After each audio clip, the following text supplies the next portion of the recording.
My name is Diniko from Oakland, California. I'm currently a junior at the University of Southern California on the men's track and field team here. I guess I'll just start in college. So I went to Cal. It wasn't the best experience, but it was an experience that made me who I am today. I definitely don't hate the institution. It definitely molded me and having me experience things I've never experienced before. So when I first got to the campus, I signed to Cal, willing to work with a coach who didn't end up continuing working there when I got there. So I basically signed, and then I had a coach, but he took another job. And I was still willing to persist and stick it out. And then we got a new coach, and I was working with him, had a lot of injuries, had a lot of good times, bad times, and stuff like that, both on and off the track. And I just feel like I knew that I wanted a degree, and I knew that I wanted to go pro in the sport. So I feel like that's really what kept me driving and going. My freshman year, remained one of the top hurdlers in the Pac-12, had to sit out the outdoor season because of an injury. But how did your experiences in high school, how did that help you transition into your freshman year? Did you have any obstacles? What were some resources that kind of helped you make that jump? Yeah, I had a couple obstacles. I was St. Mary's in Berkeley, so I wasn't too far from Cal. Transitioning from St. Mary's to Cal was a transition in itself. And I was very independent as I was a kid and stuff growing up.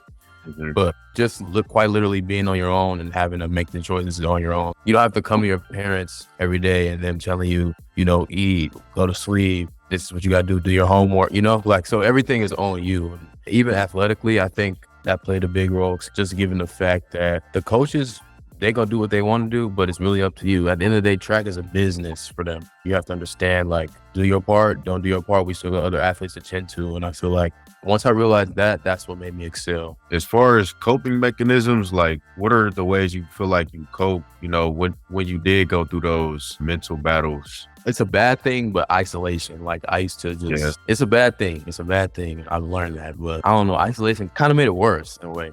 It kind of was just okay, now I have nobody to talk to. I'm hurt. I'm not running.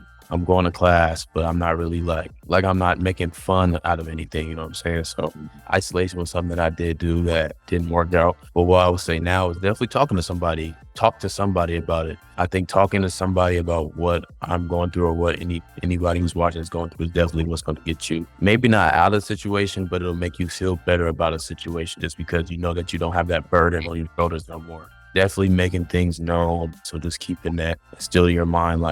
There's people that want to be where you are right now. Mm-hmm. There's people who aren't available, or there are people who have the potential, but don't necessarily have the ability right now to be where you are. So you need to, be grateful and just use everything you have to your advantage, because it doesn't last forever. And I think that's the biggest thing. It's kind of crazy just because this is where I wanted to be. If you ask anybody, when I was a kid, I used to say I wanted to come here so bad. So just to be able to finally be here, it's God's timing though, but just to be here in the flesh every day, practicing. We have a outstanding coaching staff. It's been great to be here, and then just seeing everything post on the wall gives you a sense of inspiration. It's another thing you need as an athlete. You need inspiration, especially track's probably one of the most mental sports out of all the sports. But yeah, it's just to be here. I always just thank God. I'm grateful to be here. If you run track, everybody want to come to SC. That's probably when you're a kid and you thinking about where you want to go to school, this is probably one of the schools that you think of when you think of going D1, running in college. I'm very thankful, but I'm also going to make sure that I do what I need to do on the track and academically, because there is a lot of people that want to be here, but I'm definitely going to make my mark here for sure before I graduate. So look out for that.